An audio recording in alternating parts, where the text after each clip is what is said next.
Hey everyone, and welcome back. I'm Jeannie with Study Nurse IQ. Today, we are starting one of the most important series in psychiatric nursing, mood disorders. We're kicking things off with a deep dive into depression.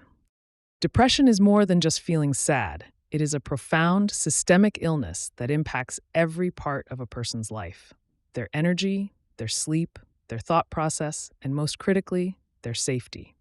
Our job as nurses is not just to identify the symptoms, but to understand the level of risk and intervene appropriately. We're going to break down the specific diagnostic criteria and discuss the single most important safety intervention you must master: suicide assessment. Let's get started. Part 1: The scope of depression. First, let's talk briefly about who this impacts, because depression doesn't discriminate, but certain trends exist. Epidemiology and types. While depression affects people of all backgrounds, statistics show it is more prevalent in women than in men. Interestingly, there is also an inverse relationship with social class. Lower socioeconomic status often correlates with a higher reported incidence of depressive symptoms. Unfortunately, those who are single or divorced are statistically more likely to experience depression compared to those in close, stable relationships. It is also important to recognize that depression isn't just one disease. It comes in many forms. Major depressive disorder, MDD, the most severe form, characterized by a significant change in functioning. Persistent depressive disorder, dysthymia, a chronic, low-grade depression that lasts for at least 2 years. Premenstrual dysphoric disorder, PMDD, severe mood symptoms tied to the menstrual cycle. Postpartum depression, mood disturbance following childbirth. Let's start with major depressive disorder, MDD. The diagnosis of major depressive disorder, according to the DSM-5 criteria, requires a patient to experience a significant change in functioning, exhibiting at least 5 or more symptoms over a continuous 2-week period. Crucially, one of those 5 symptoms must be either a depressed mood or an inability to feel pleasure. To help you remember the key symptoms for your exams, we use the simple mnemonic: in sad cages. Interest, loss of pleasure, also known as anhedonia. The patient no longer finds joy in hobbies or activities they once loved.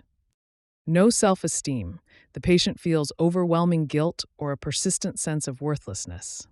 Sleep, severe disturbances, either insomnia, difficulty sleeping, or hypersomnia, sleeping excessively. Appetite. Changes in appetite often lead to a clinically significant change in weight, an increase or decrease of more than 5% of total body weight in a month. Depressed mood, feeling sad, empty, or hopeless for most of the day, nearly every day. Concentration, difficulty thinking, focusing, or making decisions. Activity, observable changes in psychomotor activity. This can be agitation, pacing, inability to sit still, or retardation, slowed movements, speech, and lethargy. Guilt or worthlessness, a pervasive feeling of failure or being a burden. Energy, profound fatigue and loss of energy. Suicide, recurrent thoughts of death or suicidal ideation.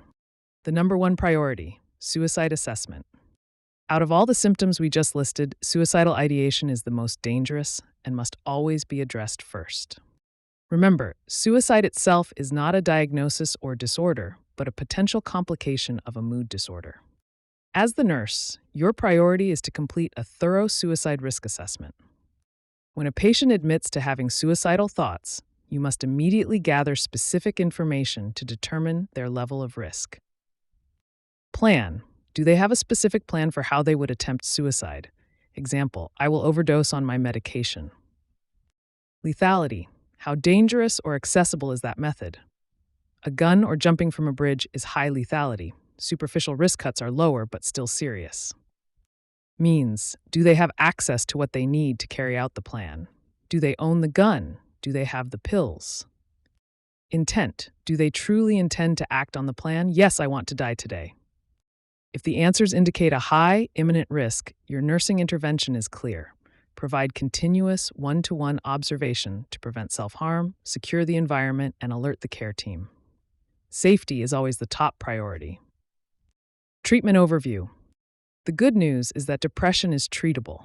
Treatment is typically multimodal, involving Pharmacology, antidepressants such as SSRIs, selective serotonin reuptake inhibitors, are the first-line defense. Psychotherapy, especially cognitive behavioral therapy, CBT, which helps patients change negative thought patterns. Somatic therapies for severe treatment-resistant depression, options like electroconvulsive therapy, ECT, can be life-saving. Let's test your knowledge of these critical assessment and safety principles with 3 NCLEX-style questions. Question 1. A nurse is completing the admission assessment for a client with major depressive disorder, MDD. The nurse documents that the client is experiencing anhedonia. Which finding supports this symptom? A. The client reports persistent difficulty falling asleep. B. The client describes feeling worthless and guilty about past events. C. The client states, "I just can't get interested in my favorite TV shows anymore." D. The client exhibits psychomotor agitation, constantly tapping their foot. Answer: C. Rationale. Anhedonia is the clinical term for the loss of interest or pleasure in nearly all activities, which aligns with the client no longer finding enjoyment in their favorite shows. Question 2. A client being admitted to the psychiatric unit states, "I don't think I can go on, and I've decided to end it all tonight." Which is the priority question the nurse must ask next? A. Why do you feel this way? B. Are you willing to sign a safety contract? C. Do you have a specific plan and the means to carry it out? D. Have you called your family to let them know how you feel? C. Rationale. When a client expresses suicidal intent, the priority is to assess risk and lethality. Asking about the plan and means determines if the risk is imminent, guiding the need for immediate, continuous observation. Question 3.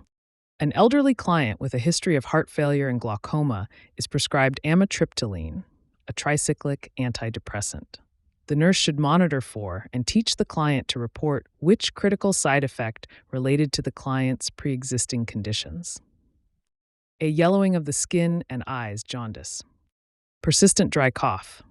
C. Urinary retention and blurred vision. Excessive weight loss. C. Rationale. Amitriptyline is a tricyclic antidepressant, TCA, with strong anticholinergic effects. Anticholinergic drugs can cause dry mouth, blurred vision, urinary retention, and constipation. Urinary retention is dangerous for elderly clients and can worsen glaucoma by increasing intraocular pressure. Excellent job today. We covered the A to Z of major depressive disorder, from the tricky inside cages symptoms to the non-negotiable safety assessments for suicide risk. We looked briefly at medication, but next time we'll dedicate a full session to the drugs that treat mood disorders. We'll dive into SSRIs, TCAs, and MAOEs, focusing on their unique side effects and key nursing teaching points. If this video was valuable to you, please head to YouTube and click subscribe to join the Study Nurse IQ family for more study tips and lessons.